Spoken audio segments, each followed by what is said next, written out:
अस्सलाम वालेकुम students, welcome to my channel physics studio. कैसे हैं आप सब? उम्मीद है सब खैरियत से होंगे। स्टूडेंट्स, आज हमने जो फर्स्ट डे की फ़िज़िक्स है, जो क्लास 11 है, उसकी जो फ़िज़िक्स है उसमें चैप्टर नंबर 3 के न्यूमेरिकल्स हम सॉल्व करने जा रहे हैं। स्टूडेंट्स, हमने लास्ट लेक्चर में फर्स्ट डे फिज़िक्स जो है उसके चैप्टर नंबर 3 के 3 क्वेश्चन किए थे 3.3 तक। तो हम उससे नेक्स्ट क्वेश्चन करते हैं 3.4। स्टूडेंट्स, इसमें क्या है कि टू मासेस हैं M1 and M2 initially at rest हैं।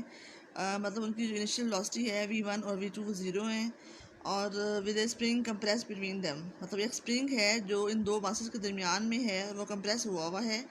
हमने इनको कंप्रेस किया है तो उसके अंदर जो है इलास्टिक पोटेंशियल एनर्जी स्टोर हो गई है। What is the magnitude of the ratio of their velocities after the spring has been released. तो उनकी जो वेलोसिटीज़ हैं after spring has been release, यानी फाइनल जो वेलोसिटीज़ हैं उनकी रेशियो क्या होगी। फर्स्ट मास M1 हो गया, सेकंड मास M2 हो गया। इनिशियल वेलोसिटी जो है वो ज़ीरो VI और जो सेकंड मास है उसकी जो इनिशियल वेलोसिटी है V2 वो भी ज़ीरो। और वो हमने इसको मतलब V1I और V2I जो है वो ज़ीरो है और फाइनल जो वेलोसिटीज़ हैं उनको हम V1 से और V2 से शो कर रहे हैं। ये स्टूडेंट्स हमारी मर्ज़ी होती है, हम इसको चाहें तो V1 प्राइम और V2 प्राइम से भी शो कर सकते हैं। तो हमने इसमें V1 से और V2 से शो किया है। हमने इन दोनों की रेशियोज़ जो है वो फाइंड करनी है, ठीक है। तो इसमें हमने law of conservation of momentum जो है वो अप्लाई किया है। तो M1 VI1 लिखे यहाँ पे, क्योंकि यहाँ पे सिंपल दोनों मासेस के लिए ना VI लिखा हुआ है। तो आपने डिफ्रेंशिएट करने के लिए VI1 कर दें फर्स्ट बॉल के लिए, सेकंड बॉल के लिए VI2 कर दें। तो M1 VI1 plus M2 VI2 equal to M1 V1 plus M2 V2। तो चूँकि इसकी इनिशियल जो वेलोसिटीज़ हैं दोनों बॉल्स की वो ज़ीरो हैं, इसलिए जो फाइनल मोमेंटम है M1 V1 plus M2 V2 वो इक्वल होगा ज़ीरो के, जो कि इनिशियल मोमेंटम है, ठीक है। तो यहाँ पे हमने जब स्प्रिंग को रिलीज़ करना है तो इनकी जो वेलोसिटीज़ हैं वो आफ्टर रिलीजिंग अपोजिट डायरेक्शन में मासेस जो है वो मूव करेंगी। तो वेलोसिटी जो है वो एक की वेलोसिटी अगर पॉजिटिव है तो दूसरी की वेलोसिटी जो है वो नेगेटिव होगी। तो इसलिए हमने इसको M1 V1 और plus M2 V2 equal to zero लिखा है। अगर हम स्टार्ट में इसको माइनस कर देते हैं तो फिर हमारा जो आंसर है वो पॉजिटिव में आएगा। ये हम पे डिपेंड करता है कि हम इसको स्टार्ट में अगर पॉजिटिव शो करते हैं M1 V1 प्लस हम M2 V2 लिखते हैं तो फिर फाइनल जो हमारा आंसर आ रहा है वो नेगेटिव होगा। और अगर हम स्टार्ट में नेगेटिव करते हैं तो फाइनल जो हमारा आंसर है वो पॉजिटिव में आएगा। यहाँ पे जो है हम स्टार्ट में ही पॉजिटिव कर रहे हैं। तो ये M1 V1 equal to minus M2 V2 और इनकी जो हमने वेलोसिटीज़ है उनकी रेशियो लेनी है। तो ये V1 over V2 equal to minus M2 over M1 आएगा। वेलोसिटी जो है वो नेगेटिव है क्योंकि जो स्प्रिंग जब रिलीज़ किया जाएगा तो वो अपोजिट डायरेक्शन में मूव करेंगी। तो ये इनकी वेलोसिटी का जो रेशियो है वो आ गई। उसके बाद स्टूडेंट्स जो नेक्स्ट क्वेश्चन है हमारा 3.5, इसमें क्या है कि एक अमीबा है, इसकी मास जो है वो 1 × 10⁻12 किलोग्राम है। प्रोपेल्स इटसेल्फ थ्रू वाटर, यानी जब अमीबा मूव करता है तो अपने बॉडी को सुकेटता है और पानी जो है उसमें से बाहर निकलता है और पानी के ऊपर अमीबा एक्शन फोर्स लगाता है बैकवर्ड डायरेक्शन में और पानी जो है वो अमीबा के ऊपर फॉरवर्ड डायरेक्शन में रिएक्शन फोर्स लगाता है, जिसके अंदर अमीबा जो है वो फॉरवर्ड डायरेक्शन में मूव करता है। तो वही वो बात कर रहे हैं कि जो अमीबा की मास है वो 1 × 10⁻12 किलोग्राम है और वो अपने आप को प्रोपेल करता है, वाटर को जो है बाहर ब्लो करता है। एक वाटर का जेट जो है वो निकलता है, वाटर की एक धार जो है वो निकलती है थ्रू ए टाइनी ऑरिफिस, यानी छोटा सा इसमें सुराख है, उसमें से वो बाहर निकलता है। तो amoeba ejects water with the speed of 1 × 10⁻⁴ metre पर सेकेंड। जो पानी बाहर निकल रहा है उसकी स्पीड गिवन है and at the rate of the 1 × 10⁻13 kilogram पर सेकेंड।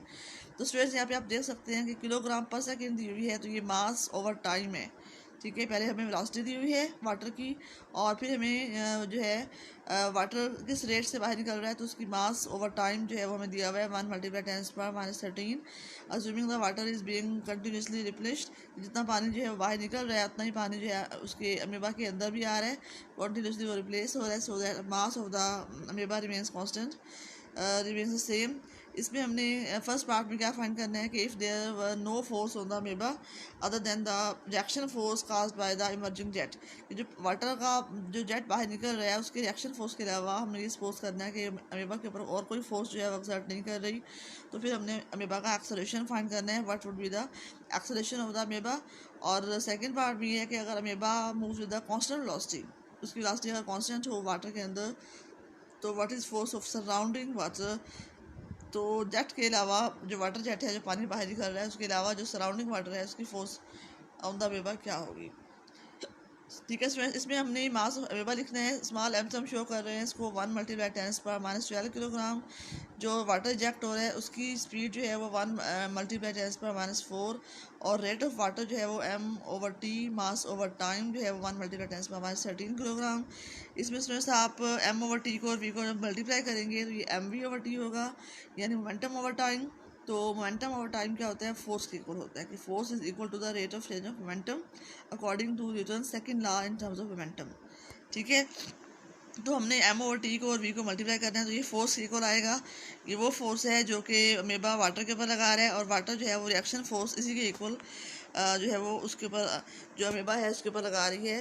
तो ये फोर्स जो है वो हम m/t को और v को मल्टीप्लाई करेंगे तो हमारा आंसर जो है वो 1 × 10⁻13 आ रहा है। 10 के पास को हमने ऐड किया है, -13 -4, तो ये -17 आ रहा है। ये फोर्स हो गई। हमने फर्स्ट पार्ट में एक्सेलरेशन फाइंड करना है अमेबा का। तो अकॉर्डिंग टू न्यूटन सेकंड लॉ F = ma होता है और a = F/m होता है। तो जो हमने फोर्स फाइंड की है उसको हमने अमेबा की मास पे डिवाइड करना है। तो हमारा आंसर जो है वो 1 × 10⁻5 आ रहा है। मतलब पावर जो है 10 की उनको हमने ऐड किया, -17 + 12, तो ये -5 आ रहा है। ठीक है, तो ये हमने एक्सेलरेशन फाइंड कर लिया जिसके साथ अमेबा जो है वाटर के अंदर मूव कर रहा है। उसके बाद सराउंडिंग फोर्स, वाटर की जो फोर्स है वो हमने फाइंड करनी है। तो उसमें भी हमने F = m/t × v, तो वो इसमें वही फोर्स आएगी 1 × 10⁻17। ठीक है, जो ऊपर हमने फोर्स फाइंड की है F वाली, उसका भी यही आंसर है। तो ये सराउंडिंग वाटर जो है उसका भी वही आंसर होगा। फोर्स जो है उसमें जो हमने उसमें फाइंड करनी थी वो हमने कर ली है, और एंड में आपने इसके रिजल्ट्स को कंपाइल करना है ताकि एग्जामिनर पे अच्छा इंप्रेशन पड़े। ठीक है, उसको सारी चीज़ें क्लियर हो जाएं। और उसके बाद जो नेक्स्ट क्वेश्चन है 3.6, उसके अंदर क्या है कि Y places a fire cracker of a negligible mass in an empty can of 40 gram. इसमें जो 40 ग्राम कैन की मास है इसको हम m1 से शो करेंगे, और इसको हमने 1000 से डिवाइड करना है, तो ये 0.04 किलोग्राम में कन्वर्ट हो गया है। उसके बाद हमने इसको ही प्लग किया है, he plugs the end with the wooden block of mass 200 gram. तो एम्प्टी कैन के साथ हमने लकड़ी का एक ब्लॉक जो है वो हमने कनेक्ट किया है, उसका मास जो है 200 ग्राम है। इसको भी हमने किलोग्राम में कन्वर्ट करने के लिए 1000 से डिवाइड करना है, तो ये 0.2 किलोग्राम आएगा। After igniting the fire cracker, यानी फायर क्रैकर को जब हमने आग लगाई, इग्निशन का मतलब क्या होता है, इग्नाइट करने का मतलब कि आग लगाना। ठीक है, तो हमने जब फायर क्रैकर को आग लगाई है तो he throws the can straight up, वो उस केन को सीधा ऊपर फेंकता है, ऊपर जाके वो एक्सप्लोड होता है, धमाका होता है, वो फटता है at the top of the path. और the block shoots out with speed 3 metres पर सेकेंड। चूँकि ब्लॉक सेकेंड बॉडी थी, उसकी मास जो थी वो m2 थी, तो उसकी जो वेलोसिटी है वो v2 वो गिवन है 3 मीटर्स पर second. How fast will the can be going, कितनी उसकी फास्ट केन की स्पीड होगी। मतलब हमने जो केन को हमने फर्स्ट बॉडी लिया था, उसकी मास m1 थी, तो उसकी वेलोसिटी जो है वो v1 प्राइम हमने फाइंड करनी है, और v2 प्राइम हमें क्वेश्चन में गिवन है। इसमें भी हमने law of conservation of momentum apply करना है। m1v1 + m2v2 = m1v1 prime + m2v2 prime. क्योंकि वो वर्टिकली अपवर्ड फेंक रहा है उसको, केन को, और जो वुडन ब्लॉक है उसको, तो हाईएस्ट पॉइंट पर जाकर वो एक्सप्लोड होगा, फटेगा। तो हाईएस्ट पॉइंट पे ऊपर जाते हुए वेलोसिटी कम हो रही थी, और हाईएस्ट पॉइंट पे जो उसकी वेलोसिटी थी वो 0 हो गई थी, और उसके बाद वो नीचे अपोजिट डायरेक्शन में मूव करेंगे। तो वहाँ से हमने इसकी जो वेलोसिटी है वो स्टार्ट हमने काउंट करनी शुरू करनी है। ठीक है, हाईएस्ट पॉइंट पर जो उसकी वेलोसिटी होगी वो 0, वो इनिशियल वेलोसिटी हम लेंगे उसको।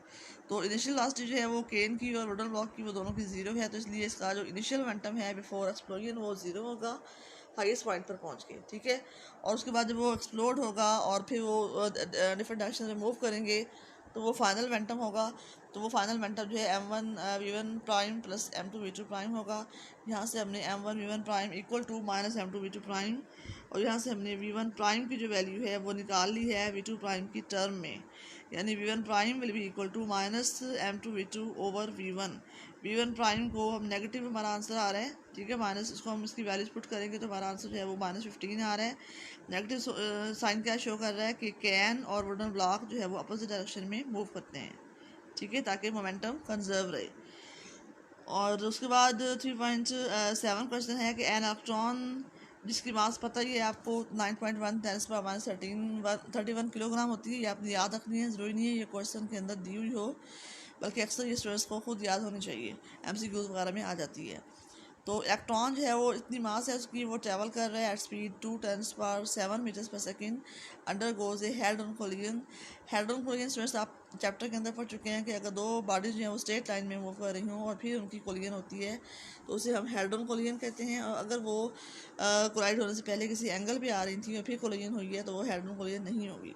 यहाँ पे वो लिखा हुआ है कि head on collision mean electron और हाइड्रोजन एटम जो है वो सेम लाइन पे थे, स्ट्रेट लाइन में थे, और उसकी कोलिजन होती है इलेक्ट्रॉन की हाइड्रोजन एटम के साथ। उसकी मास भी दी हुई है प्रोटॉन की 1.67 10⁻⁻27 किलोग्राम, और वो इनिशियली एट रेस्ट था, मतलब जो V2 है वो 0 है।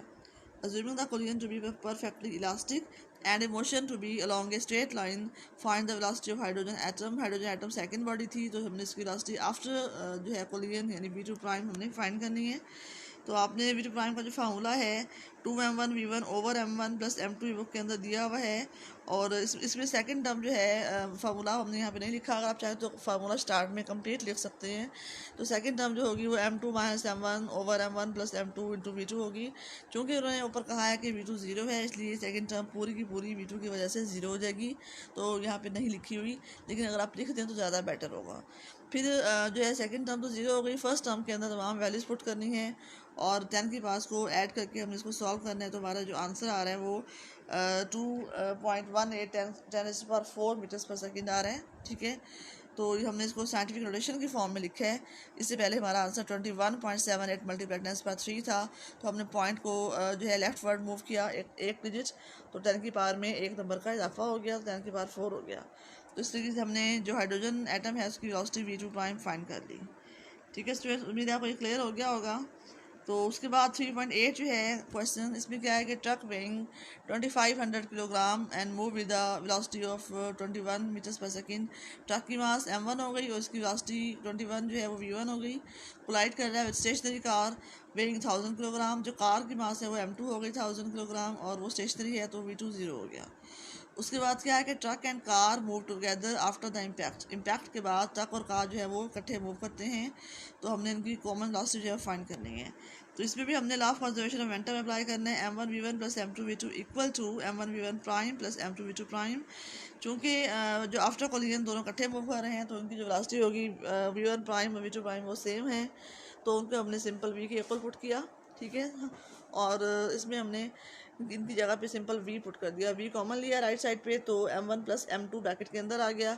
तो हमने इनकी कॉमन वेलोसिटी v फाइंड करनी है, तो m1 + m2 जो कि राइट साइड पे है वो लेफ्ट साइड पे नीचे जाके डिवाइड हो जाएगा, m1v1 + m2v2 / m1 + m2।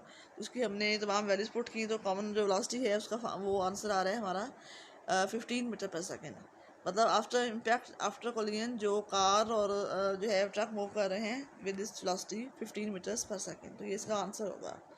उसके बाद स्टूडेंट्स 3.9 क्वेश्चन जो है उसमें है कि 2 ब्लॉक्स हैं, m1 2 किलोग्राम, m2 जो है 0.5 किलोग्राम, और वो कंप्रेस स्प्रिंग के एंड के साथ अटैच है। स्प्रिंग कंप्रेस हुआ हुआ है, उसके अंदर जो सारी की सारी एनर्जी है वो इलास्टिक पोटेंशियल एनर्जी है, और उसकी एनर्जी है वो 10 जूल है। तो हमने अगर हम स्प्रिंग को रिलीज़ कर देते हैं तो उस वक्त जो स्प्रिंग उन मासेस को एनर्जी देगा, जिस एनर्जी के साथ वो मासेस जो है वो मूव करेंगी, हमने उसकी वो वेलोसिटी जो है उनकी वो फाइंड करनी है। ठीक है, आफ्टर रिलीजिंग द स्प्रिंग हमने वेलोसिटी जो है वो फाइंड करनी है। तो इसमें आप देखें कि आफ्टर जो रिलीजिंग द स्प्रिंग जो वेलोसिटीज हैं मास m1 की वो v1 प्राइम है और v2 प्राइम है m2 की। ठीक है, तो अकॉर्डिंग टू इसमें law of conservation of energy, क्योंकि इसमें हमें उन्होंने क्वेश्चन के अंदर 10 जूल एनर्जी दी हुई है, तो इसको हमने एनर्जी वाली क्वेश्चन लिखनी है। According to law of conservation of energy 1/2 m1v1² + 1/2 m2v2², ये इनिशियल एनर्जी थी दोनों बॉडीज़ की, और जो फाइनल एनर्जी है 1/2 m1v1 प्राइम² + 1/2 m2v2 प्राइम²। और चूँकि इसकी जो एनर्जी का सम है, फाइनल जो एनर्जी है उनका सम वो क्या होगा कि वो 10 जूल है। पोटेंशियल एनर्जी उन्होंने क्वेश्चन के अंदर दी हुई है। ठीक है, तो जो जो इसकी एनर्जीज है उनका सम जो है वो 10 जूल आ रहा है। तो आपने क्या करना है कि जो इसकी एनर्जी है वो चूँकि जितनी एनर्जी पोटेंशियल थी स्टार्ट में, अब वो सारी की सारी जो एनर्जी है वो काइनेटिक में कन्वर्ट हो गई है। तो हमने इस इक्वेशन के अंदर चूँकि 1/2 है वो कॉमन लेंगे, या फिर हम क्या करते हैं कि पूरी क्वेश्चन को 2 से मल्टीप्लाई कर देंगे। तो जो पोटेंशियल एनर्जी थी कंप्रेस स्प्रिंग की, वो सारी की सारी इनकी काइनेटिक एनर्जी में कन्वर्ट हो गई है। तो हमने इसको इक्वेशन लिख के हमने इसको पूरी इक्वेशन को 2 से मल्टीप्लाई किया। तो हमारी इक्वेशन आ रही है m1v1 square plus m2v2 prime square equal to 20। तो यहाँ पे हमने इसको क्या किया कि m1 की और m2 की वैल्यूज़ जो हैं स्टूडेंट्स हमने इसके अंदर पुट कर दी। तो ये आएगा 2v1 prime square plus 0.5v2 prime square equal to 20। तो according to law of conservation of momentum हमने दोबारा से क्वेश्चन लिखी। पहले हमने law of conservation of energy की क्वेश्चन लिखी है, और जो हमारा फाइनल रिजल्ट आ रहा है इसको हम इक्वेशन नंबर 1 का नाम देंगे। फिर हम law of conservation of momentum apply करेंगे। तो इसमें आप देख सकते हैं कि m1v1 plus m2v2 equal to m1v1 prime plus m2v2 prime. तो स्टूडेंट इसमें आप देखेंगे जो स्टार्ट में स्प्रिंग कंप्रेस था तो बॉडीज जो थी वो रेस्ट पे थी, तो उनकी जो इनिशियल वेलोसिटी थी v1 और v2 वो 0 थी, तो इनिशियल मोमेंटम भी इनका 0 होगा। ठीक है, तो अब हमने क्या करना है कि इनिशियल मोमेंटम की जगह पे हमने 0 पुट करना है। तो ये आएगी question m1v1 prime plus m2v2 prime equal to 0। हमने m1 की और m2 की वैल्यूज़ पुट की हैं, और हमने v2 प्राइम का आंसर जो है वो v1 प्राइम की टर्म में निकाला है। तो ये आ रहा है v2 prime equal to -4v1। ठीक है, तो हमने ये v2 प्राइम की जो वैल्यू है -4v1 हमने क्वेश्चन नंबर 1 के अंदर पुट करनी है। तो हमारे पास इसको 2v1 प्राइम का square plus 0.5 multiply -4v1 prime का स्क्वायर इक्वल टू 20। हमने ब्रैकेट को खोल लेना है और पहले स्क्वायर को खोलेंगे 16 आएगा, फिर हमने इसको 0.5 से मल्टीप्लाई करना है तो 8v1 प्राइम स्क्वायर आएगा इक्वल टू 20। तो v1 प्राइम स्क्वायर दोनों ऐड होंगे तो 10v1 prime square equal to 20। तो यहाँ से हमने 10 को राइट साइड पे लाके डिवाइड करना है। तो v1 की जो आंसर आ रहा है वो हमारे पास आ रहा है 1.41 मीटर्स पर सेकेंड।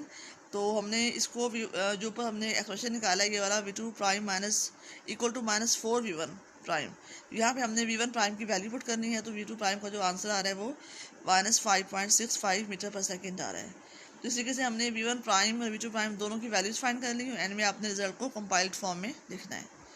ठीक है स्टूडेंट्स, उम्मीद है आपको ये क्लियर हो गया होगा कि किस तरीके से हमने इसको जो है हमने जो ये क्वेश्चन है सॉल्व किए हैं, उनके आंसर निकाले हैं। स्टूडेंट्स अगर आपको ये क्वेश्चन अच्छी तरह समझ में आ गए हैं तो अपने दोस्तों को शेयर करें, और इनको आप बार बार देखें ताकि आपको एक एक पॉइंट जो है वो समझ आ जाए। इनको तैयार करें, और जो स्टूडेंट्स इस चैनल पे नए हैं लाजमी इसको सब्सक्राइब करें और बेल आइकन को प्रेस करें ताकि आपको जो भी मेरा नया लेक्चर होगा वो फ़ौरन से मिल जाए। थैंक यू स्टूडेंट्स, अल्लाह हाफिज़।